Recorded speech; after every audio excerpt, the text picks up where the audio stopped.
Multiplicative inverse इन cryptography. ठीक है, अच्छा क्रिप्टोग्राफी में हम हमेशा चूंकि अल्फाबेट्स के साथ काम करते हैं और अल्फाबेट्स हमारे पास 26 होते हैं, तो हम हमेशा मोड 26 पे ही काम कर रहे होते हैं। तो मोड 26 में ही हम मल्टीप्लिकेटिव इनवर्स आज हम डिस्कस करेंगे कि किस तरीके से हम फाइंड आउट करेंगे।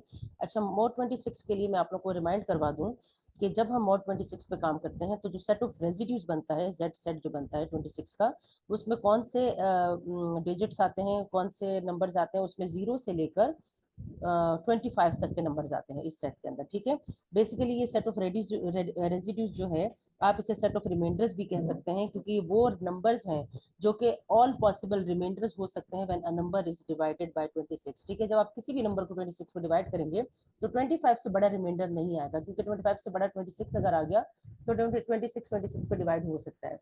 तो ये सारे सेट ऑफ रेजिड्यूज, ये पूरा सेट ऑफ रेजिड्यूज है, यानी कि ये ऑल पॉसिबल रिमाइंडर्स हैं। तो ये आप लोगों ने याद रखने हैं। अच्छा, अब हम मॉड 26 पे, मॉड्यूलर अरिथमेटिक पे हम लेक्चर बना चुके हैं। आज हम सिर्फ इनवर्स डिस्कस कर रहे हैं। तो इनवर्स के लिए मैं आप लोगों को बताती चलूं कि इनवर्स हम हर उस नंबर को कहते हैं, जैसे ए है। अच्छा, वैसे मैथमेटिकली जो है हम कहते हैं कि 5 का इनवर्स जो है वो 5 इनवर्स है। ठीक है, क्योंकि ये इक्वल टू क्या होता है, 1 आता है, यानी कि 5 को जब मैं 1/5 से मल्टीप्लाई करूंगी तो वो इक्वल टू 1 आएगा। अच्छा, यहाँ पर चूंकि 5 कैंसिल हो जाते हैं तो हम इक्वल टू 1 हम कहते हैं कि इक्वल टू 1 आ गया। ये मैथमेटिकली इस तरीके से होता है।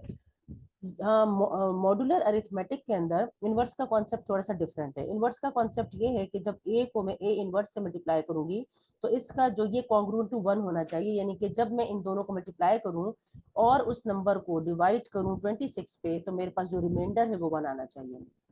ठीक है, यानी कि दो नंबर्स को जब मैं मल्टीप्लाई करूं और उनका रिमाइंडर और उस प्रोडक्ट को मैं 26 पे डिवाइड करूं, तो हम मेरे पास रिमाइंडर अगर 1 आ जाए तो मैं कहूंगी कि ये दोनों एक दूसरे के इनवर्सेज हैं। ठीक है, अच्छा अब लेट सपोज हमने फाइंड आउट करना है 7 का इनवर्स।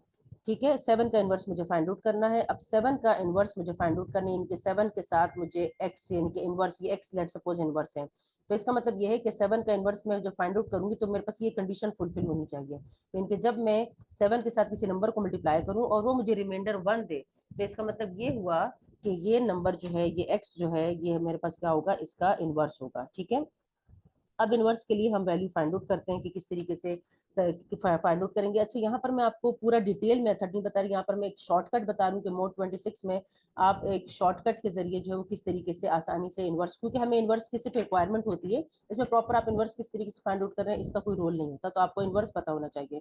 अच्छा, एक चीज और जरूरी है कि जब आप किसी भी नंबर का इनवर्स फाइंड आउट करेंगे तो आप पहले ये देख लें कि 7 और 26 का जीसीडी मतलब ग्रेटेस्ट कॉमन डिवाइजर वो 1 होना चाहिए, यानी कि इन दोनों में कोई भी नंबर कॉमन नहीं होना चाहिए, इन दोनों का मल्टीपल, ये दोनों एक दूसरे का मल्टीपल नहीं होना चाहिए। ठीक है, ये इक्वल टू क्या होगा, इक्वल टू 1 होना चाहिए, इनके दोनों एक में कुछ भी कॉमन नहीं होना चाहिए। अच्छा, अब हम इसका इनवर्स फाइंड आउट करते हैं। इसका इनवर्स फाइंड आउट करने के लिए शॉर्टकट ये है कि आपने क्या करना है कि 26 को पहले किसी ऐसे नंबर से मल्टीप्लाई करें, जैसे 1 से चेक करके देखते हैं।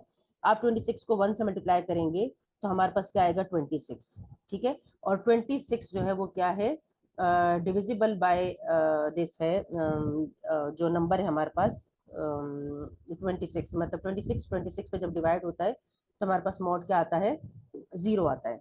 ठीक है, लेकिन ये जो 26 आपके पास आया है, आपने चेक करना है कि 26 से जब मैं 1 माइनस करती हूँ, मेरे पास 1 रिमाइंडर आना चाहिए ना, मैं जब 1 माइनस करती हूँ तो मेरे पास जो नंबर आएगा क्या वो डिविजिबल बाय 7 है। चूंकि नहीं है ऐसा, तो हम क्या करेंगे, इस नंबर को स्किप कर देंगे। अब मैं 26 को 2 से मल्टीप्लाई करके देखूंगी। 26 को 2 से मल्टीप्लाई करती हूँ तो आता है 42। ठीक है, और 42 माइनस 1 से आता है 41। 41 भी डिविजिबल बाय नहीं है 7 पे, तो मैं इसको भी स्किप कर दूंगी। अब मैं चेक करूंगी 3 के साथ। 46 को जब मैं 3 पे डिवाइड करती हूँ तो आता है 78, और 78 को में से मैं जब मैं 1 माइनस करती हूँ तो आता है 77, जो कि डिविजिबल है 7 पे। ठीक है, और आंसर इससे क्या आता है, इससे आंसर आता है 11 आंसर आता है। ठीक है, तो अब ये इस इससे अब हम क्या करेंगे, इनवर्स निकालेंगे। किस तरीके से इनवर्स निकालेंगे, बेसिकली जो नंबर आपके पास आया है ना, इसी के साथ आप माइनस का साइन लगे, वो इसका इनवर्स होगा, लेकिन मैं आपको फाइंड आउट करके दिखाती हूँ कि किस तरीके से ये इनवर्स होगा। अब मेरे पास जो नंबर है 7, इसके साथ आपने क्या करना है, आप अगर इसके साथ -11 लगा दें, ठीक है, तो अब मैं क्या करूंगी, मैं ये कहूंगी कि ये कॉन्ग्रुएंट टू 1 है मॉड 26। कॉन्ग्रुएंट टू 1 मॉड 26 क्यों है, ये देखें, ये क्या है -77, -77 है ना, तो -77 को आप, ये 1 को आप इधर अगर लेकर आ जाए तो ये क्या हो जाएगा, ये -70 या -77 को उधर लेकर चले जाए तो 1 + 78 आ जाएगा, यानी कि 78 डिविजिबल बाय 26 है, और मॉड जीरो, उसका जो रिमाइंडर है ना वो जीरो आ जाता है।